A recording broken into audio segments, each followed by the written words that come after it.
comienza ya nuestra sección en verde. Damos la bienvenida en el plató de Córdoba TV a Pepe Larios. Pepe, muy buenas tardes. ¿Qué hay? Bien, Ayada, ¿qué tal? Y muchísimas gracias por Nada, acompañarnos una semana más.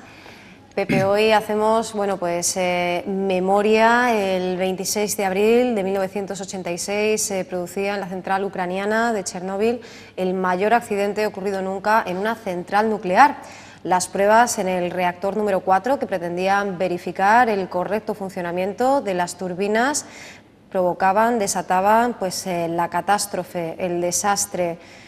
Si bien el fuego se lograba sofocar, se generaba la fusión del combustible del núcleo y se activaba hasta hoy. 28 años después, las fatales consecuencias perduran y los casos de personas afectadas, contaminadas, siguen surgiendo. Así es. Bueno, ¿por qué lo vemos ahora? Bueno, justamente porque hay un hecho importante en nuestra ciudad, ¿no? En nuestra ciudad hay una asociación, se llama ANIDA, que está federada con otras a nivel europeo y también dentro de España, que trae a niños del área de Chernóbil, del área afectada por las radiaciones de la central, y los traen ahora durante el verano a pasar unas vacaciones y la estancia que tienen aquí con otro tipo de alimentos, con la climatología, tipo de vida, hace que le bajen de una manera muy importante la carga radiactiva, porque vienen afectados por la radioactividad. Si bien algunos no tienen enfermedades, pero sí están débiles y tienen carga radiactiva en su interior. Esta asociación además suele, por estas fechas, antes de venir de traer a los niños y a las niñas aquí, suele organizar algún encuentro para transmitir el por qué vienen esos niños a los padres y a las madres de acogida y a la población en general, ¿no? Y este año, bueno, siempre han traído a personas expertas de la zona, y este año en concreto han traído a dos personas. Una de ellas, un liquidador. Para explicar lo que son los liquidadores fueron aproximadamente 800.000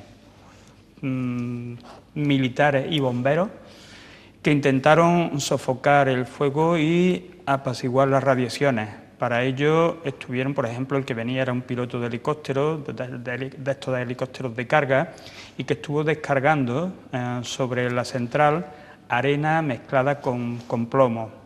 El plomo absorbe las radiaciones, impide el paso de las radiaciones, y la arena también, para intentar sofocar el fuego. Esos liquidadores se dispersaron posteriormente, no ha habido ningún seguimiento de ellos, muchos de ellos están afectados. En concreto el que venía, Andrei Misko, se jubiló con 40 años, era piloto de uno de estos helicópteros de carga. Se supo posteriormente que también habían utilizado a 500 chavalitos muy jóvenes que reclutaron para liquidar, para intentar sofocar y relativizar el accidente de la central.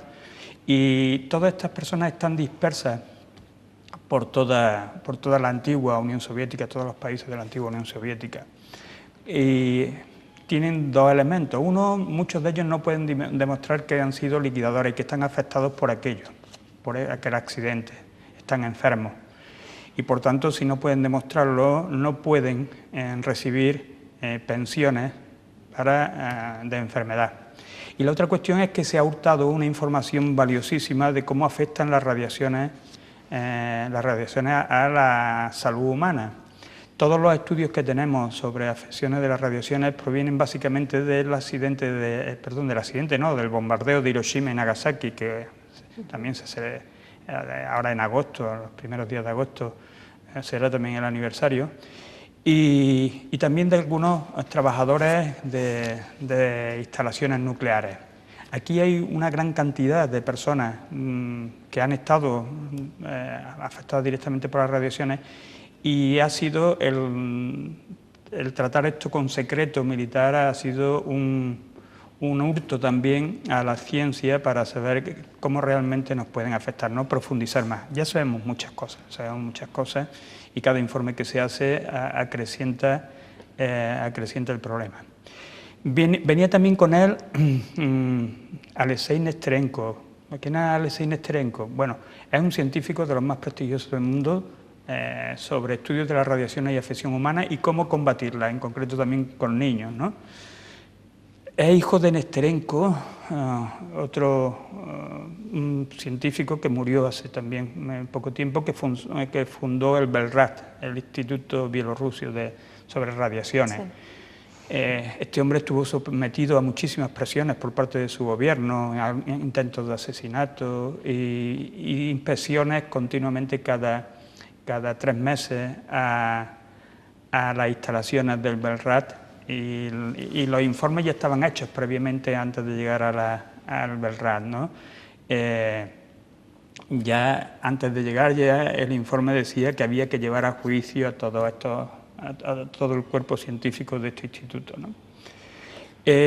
Nesterenko demuestra cómo están afectando a los niños, cómo hay montones de alimentos, como por ejemplo que se recogen en la zona, como por ejemplo las setas, frambuesas, frutos salvajes, que consume muchísimo la población, entre otras cosas porque no tiene dinero. Y entonces accede lo mismo que aquí, se accede al campo a coger espárragos, caracoles, lo que sea, para alimentarse. En otra época, con bastante más importancia en estos momentos, para hacer una entrada económica a las casas, ¿no?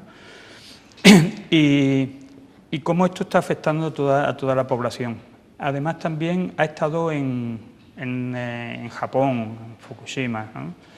Que ha sido el otro gran accidente. Muchos autores dicen que de mayor importancia que el de Chernóbil, con algunas diferencias. Chernóbil provocó una nube de materiales radioactivos que se dispersó por toda Europa, llegó hasta Cataluña, al menos, que se sepa que hay mediciones.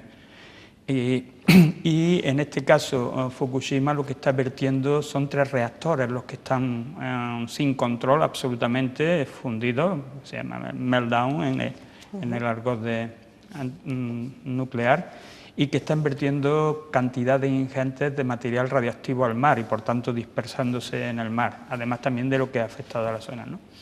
Pues Nesterenko había estado por allí y curiosamente, si anteriormente te he contado lo que ha ocurrido con el Belrad en Bielorrusia y demás, bueno, pues en la actualidad, teniendo en cuenta que Japón era un país tecnológicamente de los más avanzados del mundo, en la actualidad, si comparamos Chernóbil con Fukushima, Chernóbil es hipertransparente en comparación con Fukushima. No sale apenas ninguna información de Fukushima y de Japón. Tanto es así que las autoridades japonesas han promulgado una ley en la cual pueden encarcelar a periodistas si difunden información sobre el accidente, información no controlada. Es más, el año pasado ANIDA trajo a un educador de una ONG que se dedicaba a hacer juegos con los niños para bajarle la tensión, porque también el miedo genera una tensión nerviosa importante y hay que atenuarlo, porque también esa tensión también aumenta los efectos de la radioactividad, los estados anímicos son fundamentales, ¿no? Bueno, pues al llegar a España, autoridades japonesas hablaron con este señor, que no era científico, sino tan solo educador, para que fuera prudente, por decirlo de alguna manera, en su gira por España, contando lo que había ocurrido en Fukushima, ¿no? Yo creo que todo esto nos da lecciones importantes, lecciones importantes que a ver si terminamos de aprender, cuando en este país, por ejemplo, tenemos una central viejísima como la de Garoña y hay un empeño en mantenerla abierta, cuando ya ha acabado su vida útil, ha tenido múltiples reparaciones, pero aún también algunos pretenden mantenerla al menos otros 20 años en funcionamiento, que es una auténtica barbaridad. Digo que de aquí todo esto podemos sacar varias lecciones. Una de ellas es que los residuos de las centrales nucleares y de los accidentes, dado el tiempo en que tardan de dejar de ser peligrosos para la vida humana y para los ecosistemas, van a perdurar más allá de nuestra propia civilización. Es una auténtica barbaridad. Algo que hemos usado 40, 50 años para disfrute, entre comillas, pues va a estar afectando a toda la historia de la humanidad, ¿no? La otra cuestión es que se puede prescindir perfectamente de las centrales nucleares. El ejemplo concreto es Japón. Después del accidente de Fukushima se cierran 55 centrales nucleares, nada menos que 55 centrales nucleares, y que están cerradas. Y no pasa nada, no hay un colapso. Al contrario, Japón en estos momentos lo que está haciendo fuertes inversiones en energías renovables como alternativa.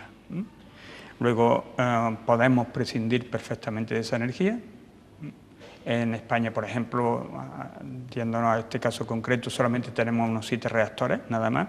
Si en Japón han podido prescindir, un estado muy nuclearizado, uno de los estados más nuclearizados del mundo, junto con Francia, han podido prescindir de la energía nuclear de hoy para mañana.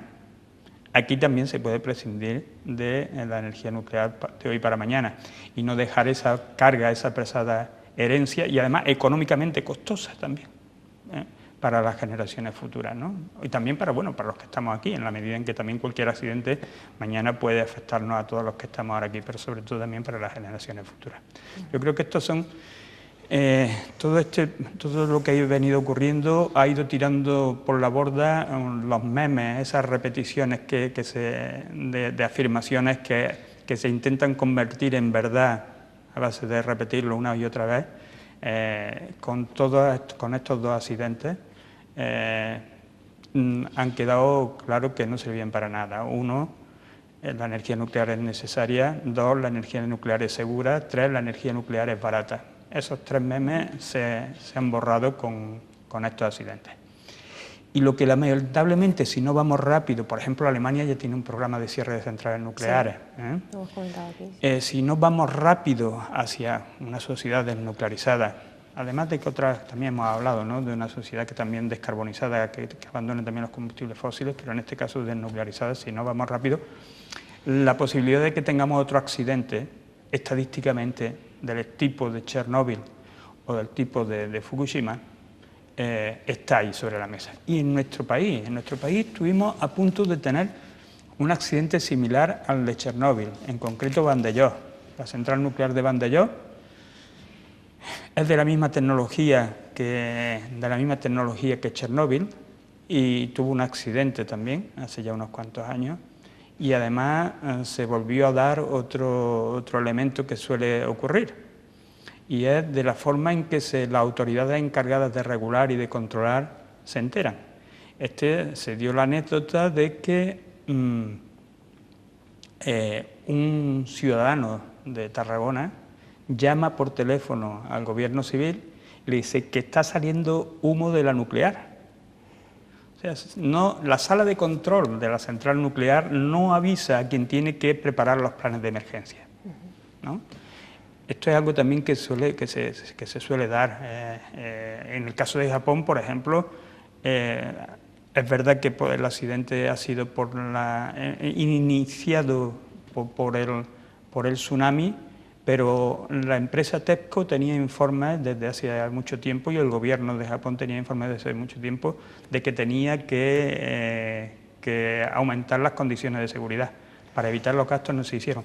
Pero con respecto a lo anteriormente que estaba comentando, lo que ha hecho Japón para minimizar oficialmente el problema es aumentar el nivel de radiactividad de una zona para no considerarla zona de exclusión, para reducir el sitio donde tienen que evacuar a las personas porque están en peligro, ¿no? Y muchísimas más barbaridades, ¿no? O sea, la Yakuza, famosa que todos hemos oído hablar, la Yakuza ha estado reclutando a indigentes en las estaciones de metro y de ferrocarril en Japón para llevarlos a trabajar en la limpieza de la central, pagándoles del orden de 60 o 70 euros, pero luego desquitándoles comida, alojamiento, etcétera. Y después de tenerlo un tiempo, sin ningún tipo de control sobre cómo les habrá afectado la radioactividad, qué cantidad de radiaciones han recibido, pues son reemplazados por otros, ¿no? Otra lección importante tanto de Fukushima como de Chernóbil es que cuando ocurre algo de esto, nuestro sistema político, aunque sea democrático o menos democrático, siempre responde de una manera policíaca. O sea, no se informa, se mueve a toda la población, se controla absolutamente militarmente y policialmente a toda la población y desaparecen montones de libertades, libertad de información, libertad de movimiento. Esto también indica que estas formas de energía fuertemente centralizadas tienen también efectos negativos para la democracia. Hay Bobby Kennedy Jr., que es un abogado ambientalista, es sobrino de John Fitzgerald Kennedy, hijo de Bobby Kennedy, decía: en los sitios donde hay episodios importantes de contaminación, la democracia está puesta de rodillas. Y creo que acertaba en esa acepción.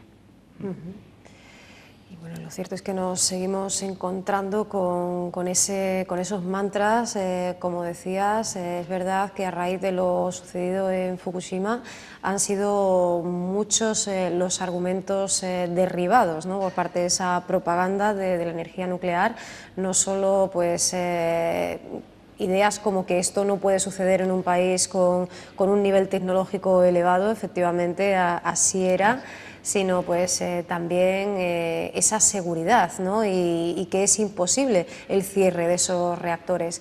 Y si volvemos a Chernóbil, lo que nos encontramos, Pepe, es que bueno, hoy por hoy seguimos a la espera de que se cumplan esos compromisos adquiridos, además públicamente, por parte del gobierno ucraniano y también de la propia Unión Europea, para pues intentar proteger ese reactor con un sarcófago que está intentando que no se disperse ese material contaminante radiactivo, pero que empieza a agrietarse, ¿no?, y que lógicamente empieza a sucumbir a la fuerza de aquello que está tratando de contener, ¿no?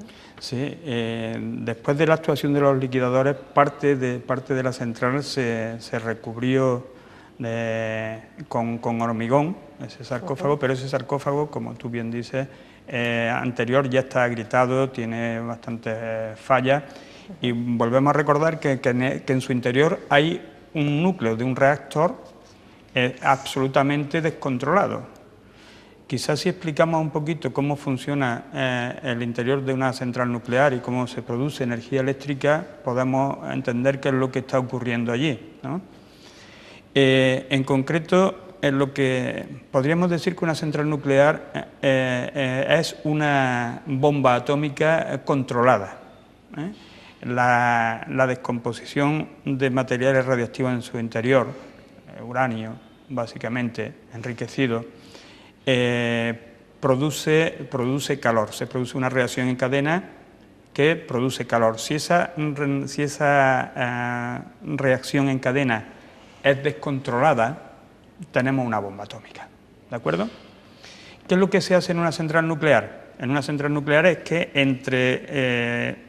entre medias de las barras de combustible de uranio se colocan otras barras de materiales que absorben las radiaciones, que ralentizan la reacción.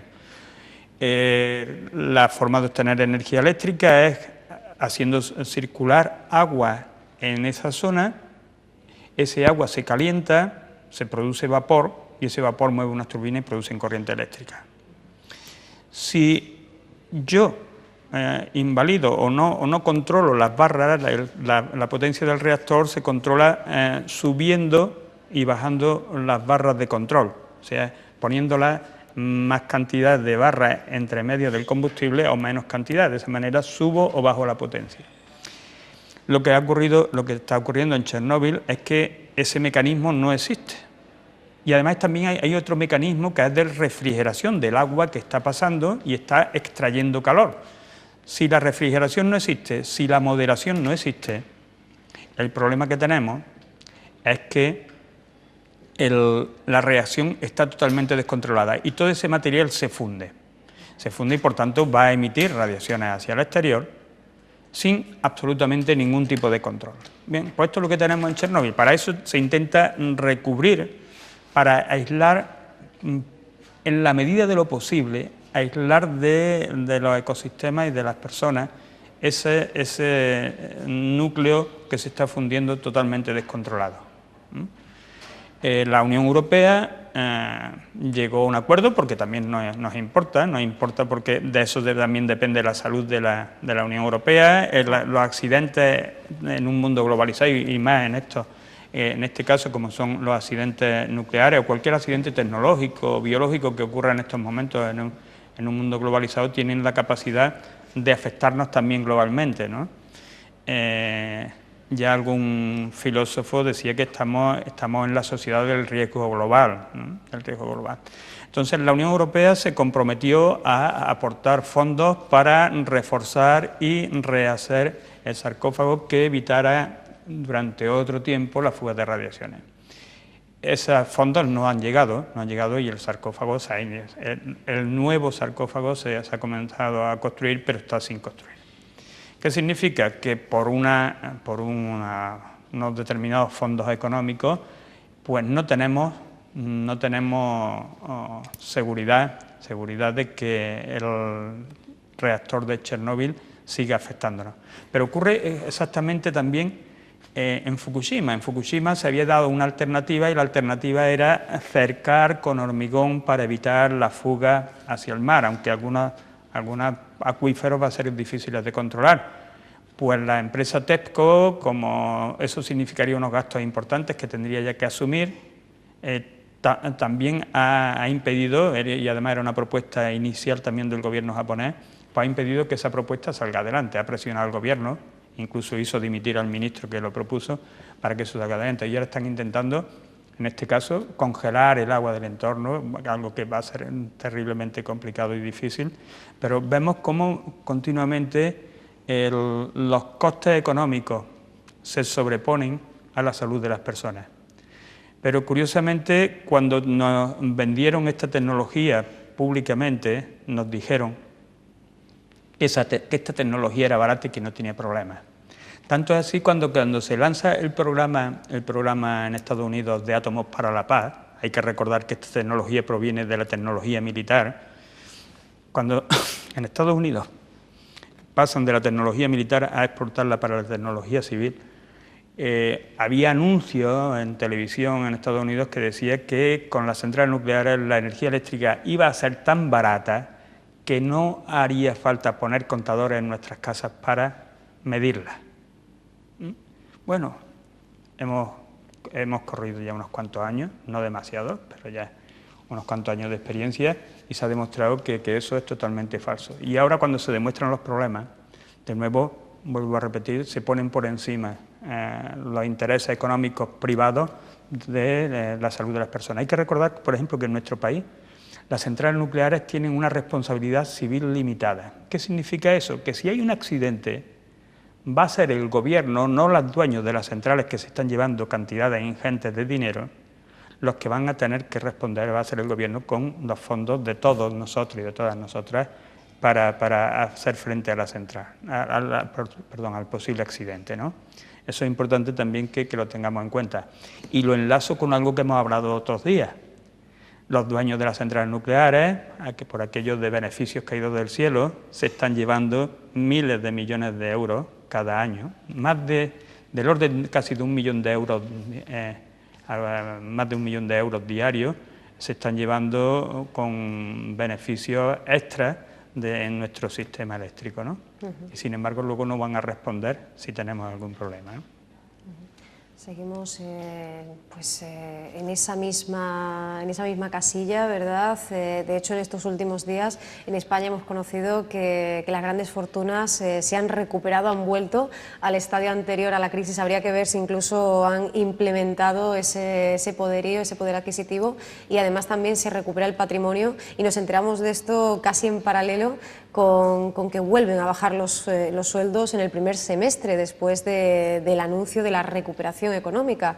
En Estados Unidos, según pues, un estudio de los últimos años, se nos decía que los millonarios que en 2007 pues, poseían unos 3.500 miles de millones, en 2010 han llegado a los 4.500.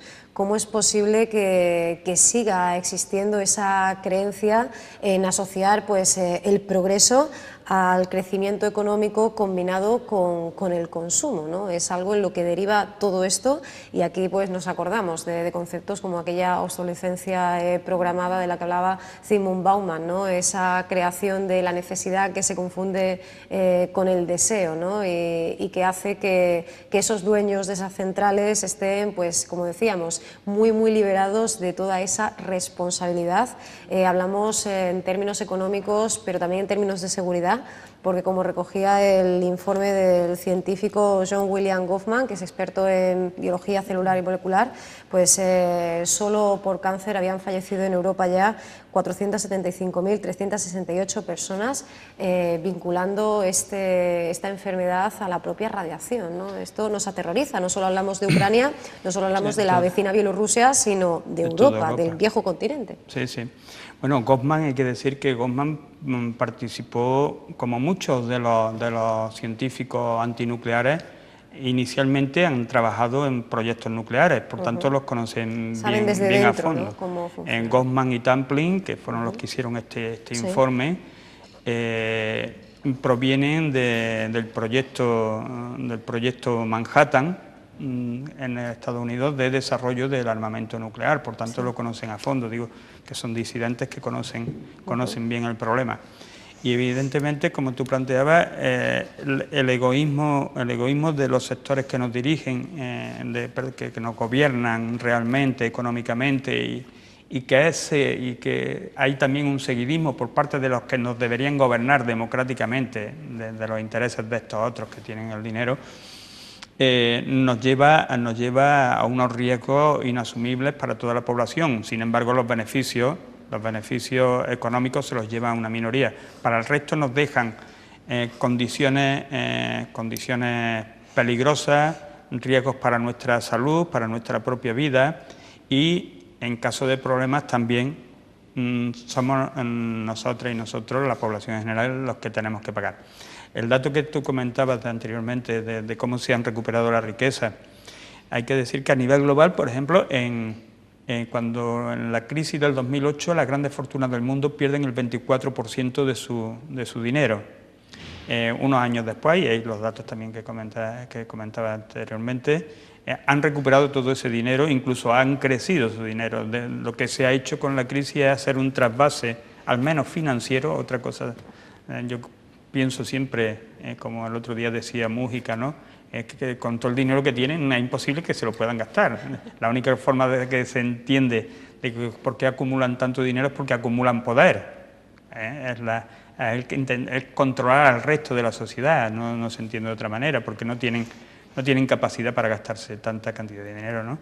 Pues cómo lo que ha habido un gran trasvase de dinero de toda la sociedad, pero de dinero, de mi sueldo, pero también de mis servicios. Cuando a mí me dan un servicio en el hospital, en atención a la diversidad en los centros de enseñanza, en becas, atención a los mayores, los cuidados, en definitiva me están pagando indirectamente por un trabajo redistributivo que hace el Estado. Si esto se parte como se ha partido ahora, lo que hay es un flujo de dinero de toda la sociedad hacia una minoría. Daban también otro dato por ahí, del orden de 10 grandes familias tenían más dinero ellos solos que 3.500 millones de habitantes del mundo, ¿no? Lo cual es totalmente escandaloso. O sea, nos someten a un riesgo global y además también se llevan nuestro dinero, y si el riesgo se confirma, si el peligro se confirma, también intentan salir airosos de él, no haciendo pago de las consecuencias. Revertir la situación es tarea urgente y sin embargo, es para que se modifique, como decías, esa realidad en la que pues un 10% de la población atesora el 85% de la riqueza, hay que volver, ¿no?, a planteamientos como los que pues, exponías tú el otro día, ese decrecimiento, ese movimiento internacional de ciudades en transición. El médico Antonio Pintor, miembro también de EQUO, hablaba precisamente de la importancia de la gestión localista.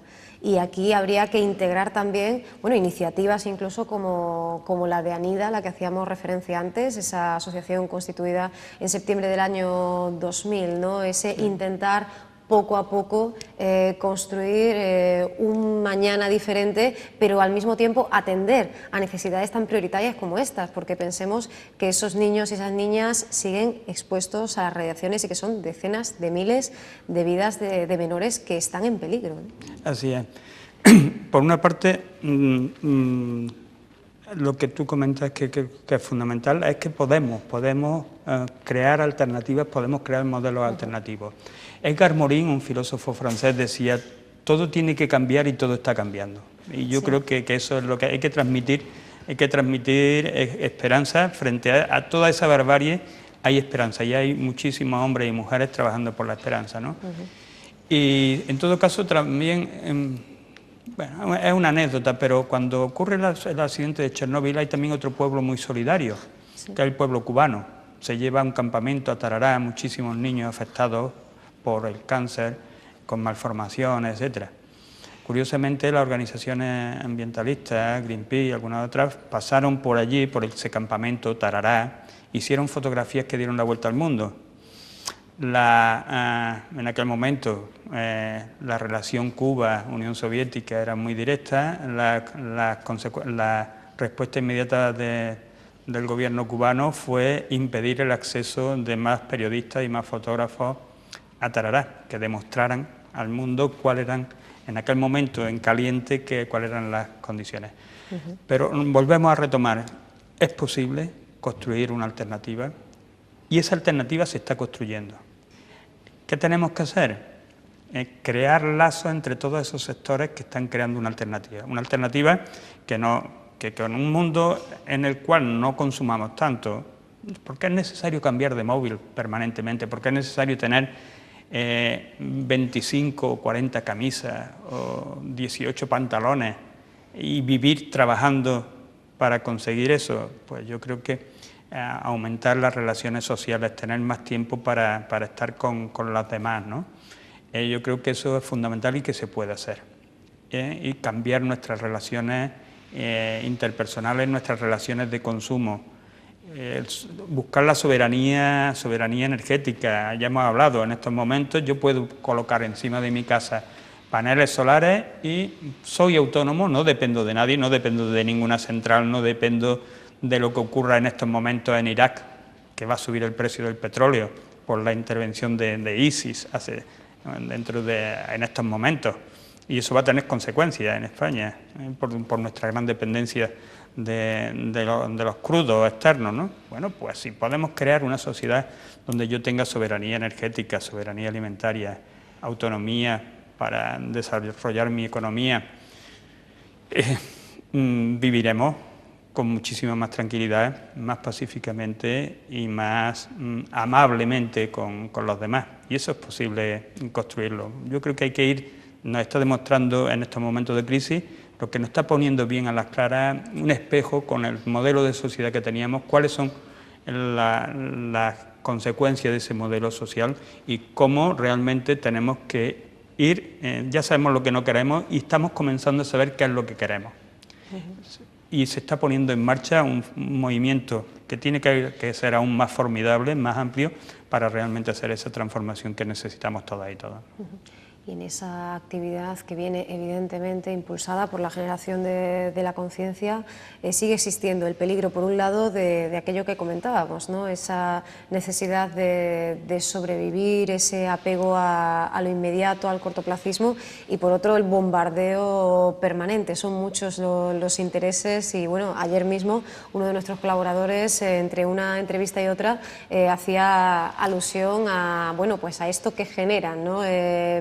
Citas deportivas como el Mundial de Brasil 2014, cómo de repente todos nuestros televisores han quedado obsoletos, ¿verdad? Y cómo de repente existe la necesidad no solo de tener un determinado televisor, sino también de disponer, ¿no?, de esa alta tecnología, y hacerlo simplemente porque comienzan estos partidos del Mundial, ¿no?, utilizando además ese elemento emocional de la selección como identitaria y de alguna manera pues esa manera de evadirnos, ¿no?, de la realidad, ¿no? Los publicistas, lo que sabemos últimamente, y Antonio Pintor sabe mucho de eso, de neuropsicología, de neurología, cómo funciona nuestro cerebro. Los publicistas saben muy bien que la parte de nuestro cerebro reptiliano, cómo tocar las teclas, ese cerebro primitivo que busca la satisfacción inmediata de las necesidades, huyendo de otras partes de nuestro cerebro más avanzadas, que donde está el raciocinio, donde está el altruismo, el cariño, el amor hacia los demás. Pues los publicistas saben muy bien tocar esa tecla de nuestro cerebro reptiliano primitivo, y estimulan y funciona, ¿no? Es curioso porque incluso en el caso de la mujer, yo estuve preparando hace un tiempo un trabajito sobre consumo, y buscando por ahí información me encuentro que el primer fundador fundador, como se quiera, de impulsor de grandes superficies en Estados Unidos en los años 50, decía: nuestro beneficio estar en hacer a las mujeres infelices de ser como son. Ya tiene mandanga, en la afirmación, Bueno, pues eso es lo que están haciendo todo el día, intentando ser infelices de como somos, de lo que tenemos.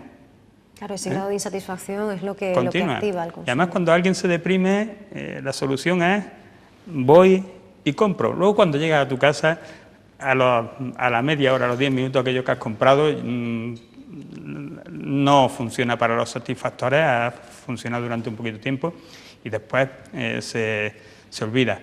Hay un libro muy interesante, se llama ¿Cuánto es bastante? How much is enough, ¿no? Está traducido al castellano. Y en este de cuánto es bastante, hasta dónde tienen que llevar nuestros niveles de consumo, hay varios estudios que se recogen en el libro interesantísimos. En concreto, se habla con personas que están con enfermedades terminales y les preguntan qué es lo que quieren. Pues nadie pide una gran televisión, una piscina, un chalet, un viaje al Caribe. Lo que piden son tiempo para estar con sus personas queridas, hablar, leer, disfrutar de las cosas cercanas, que todas ellas cuestan económicamente nada. Pero claro, vivimos en un sistema económico que lo que no cuesta nada no se valora en absoluto.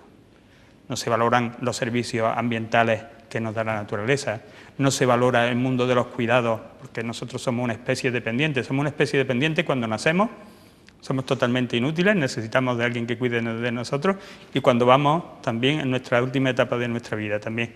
Eso lo hacen básicamente las mujeres. Bueno, pues también un trabajo, como no se remunera, ese trabajo tampoco se tiene en cuenta. Y esos son los pilares realmente que sostienen la vida humana. Claro. Sin embargo, como están desmonetarizados, no los tenemos en cuenta, con lo cual estamos haciendo un flaco favor a nuestra propia existencia, ¿no? Tendremos que romper ese círculo vicioso, porque bueno, ya decía Epicuro aquello de que nada es suficiente para que lo suficiente es poco, ¿no? Así que empezar a valorar, pues de verdad lo preciadísimas que son esas pequeñas grandes cosas y empezar con esos pequeños gestos que sí están al alcance de nuestra mano. Pepe, muchísimas gracias por haber venido hoy a visitarnos y bueno, seguimos en contacto para esa última etapa de nuestro Córdoba TV Especial Verano. Seguimos. Muchísimas gracias. A vosotros.